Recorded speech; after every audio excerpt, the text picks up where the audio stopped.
नमस्कार, मैं हूं आपके साथ राखी लांबा। पीएम नरेंद्र मोदी जब अमेरिका में देश का मस्तक ऊंचा कर रहे थे तो अपने ही देश में उन्हें गिराने के लिए साजिश रची जा रही थी।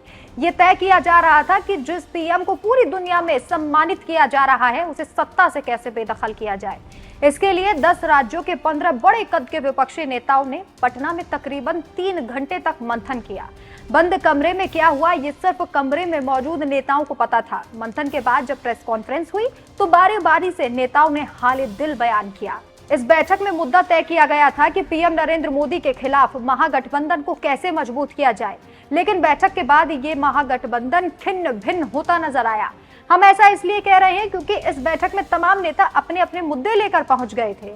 पीएम मोदी को हराने के साथ साथ और भी कई एजेंडे थे जो दिल में दबाए हुए तमाम विपक्षी दल पटना पहुंचे, लेकिन उन्हें नाकामी हाथ लगी। बैठक में कोई सटीक रणनीति तो नहीं बन पाई। इसके उलट कई नेता इस बैठक से किनारा करते हुए नजर आए। उन्हीं में से एक हैं दिल्ली के सीएम अरविंद केजरीवाल, जिन्होंने पटना से लेकर दिल्ली तक ये संदेश दे दिया कि विपक्षी एकता की बात बेईमानी है, इसलिए वो विपक्षी दलों की प्रेस कॉन्फ्रेंस में शामिल भी नहीं हुए। वैसे तो केजरीवाल के साथ साथ ममता बनर्जी ने भी इशारों में अपनी नाराजगी प्रेस कॉन्फ्रेंस में जाहिर की, जो सभी ने देखी। ममता बनर्जी ने शुरू से ही कांग्रेस से अपनी नाराजगी दिखाई है, यानी साफ है कि विपक्षी एकता में दरार आ रही है, जिससे इस मोर्चे के टूटने का खतरा बढ़ गया है। इसके अलावा केंद्र का अध्यादेश, सीट शेयरिंग, पीएम फेस, ये 3 ऐसे मुद्दे हैं जिन्हें लेकर विपक्षी दल में फूट नजर आ रही है। केंद्र के अध्यादेश को लेकर केजरीवाल का साफ तौर पर कहना है कि वो इस मुद्दे को एजेंडे में शामिल किया जाए, तभी वो महागठबंधन का हिस्सा बनेंगे।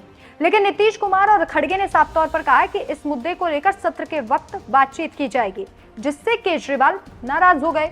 वहीं अब दूसरी तरफ केजरीवाल की तरह ही ममता बनर्जी की भी कांग्रेस से कभी नहीं पटी। ममता विपक्षी एकता की आग्रही तो रही हैं, लेकिन कांग्रेस उनको फूटी आंख नहीं सुहाती। ममता ने खुद भी कांग्रेस के बिना विपक्षी एकता बनाने की बात कही थी, लेकिन किसी ने भी उनका समर्थन नहीं दिया। लेकिन जैसे ही इसकी कमान बिहार के सीएम नीतीश कुमार को दी गई, तभी से ममता बनर्जी कांग्रेस को गिराने की कवायद में जुट गई। केजरीवाल के बाद ममता भी विपक्षी एकता से दूर नजर आ रही।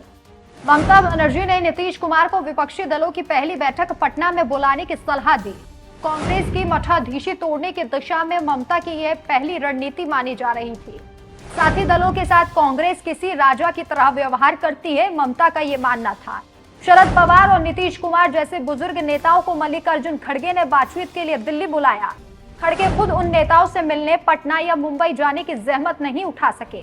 इसके अलावा प्रेस कॉन्फ्रेंस के दौरान ममता बनर्जी की कांग्रेस से तल्खी देखने को मिली। उन्होंने नीतीश कुमार को तो स्वीकार कर लिया, लेकिन कांग्रेस की अगुवाई में विपक्षी एकता को नहीं। प्रेस कॉन्फ्रेंस के दौरान ममता बनर्जी ने कहा, बिहार से शुरू होने वाला कोई भी आंदोलन सफल रहा है। आंदोलन चाहे आजादी का हुआ हो या 1974 का, इनकी शुरुआत बिहार से हुई और कामयाबी भी मिली है। इसलिए उन्होंने पटना में बैठक आयोजित करने की सलाह नीतीश कुमार को दी। दिल्ली में अब तक होती रही बैठकें नाकाम साबित हुई। दिल्ली में जितनी बैठकें हुई वो नाकाम थी। सीधे तौर पर उन्होंने कांग्रेस पर निशाना साधा, क्योंकि कांग्रेस की सारी बड़ी बैठकें दिल्ली में हुई हैं। इसके बाद कयास लगाई जा रही थी कि केजरीवाल के भड़कने के बाद हो सकता है कि ममता भी इस मोर्चे से अलग थलग दिखाई दे। इस विपक्षी दलों की बैठक में कई विपक्षी चेहरे नहीं पहुंचे जिन्हें काफी मजबूत माना जाता है, जैसे तेलंगाना के सीएम केसीआर, जिन्हें पीएम नरेंद्र मोदी के कट्टर विरोधी के तौर पर जाना पहचाना जाता है, लेकिन वो भी इस बैठक के खेल से दूर रहे। वहीं दूसरे कई ऐसे नेता थे जो इस बैठक में पहुंचे, लेकिन उनके मन नहीं मिले। केजरीवाल की तरह तमिलनाडु के सीएम एम के स्टालिन ने भी इस प्रेस कॉन्फ्रेंस से दूरी बना ली। माना यह जा रहा है कि सीट शेयरिंग को लेकर स्टालिन इस बैठक से दूर रहे।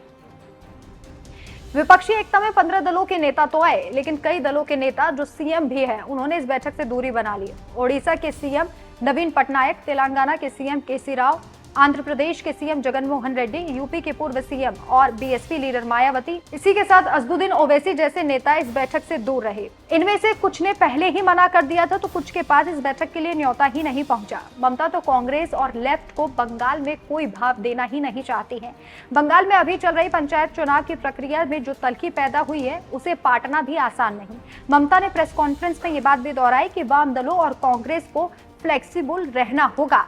वहीं जब सीपीआई के प्रतिनिधि प्रेस कॉन्फ्रेंस में बोल रहे थे तो ममता उठकर बाहर चली गई। ऐसे में सवाल उठता है कि जब इतने सारे दल इस विपक्षी एकता से दूर हैं और जो इस विपक्षी एकता में मिलजुल कर काम करना चाह रहे हैं वो भी अलग थलग दिखाई दे रहे हैं और अलग अलग राय रख रहे हैं, तो इस बैठक का जो उद्देश्य है वो सफल भी हो पाएगा या फिर विपक्षी दलों का ये गुलदस्ता बिखर जाएगा, ये देखना होगा। आपकी इस खबर पर क्या राय है हमें कमेंट करके जरूर बताइए। नमस्कार।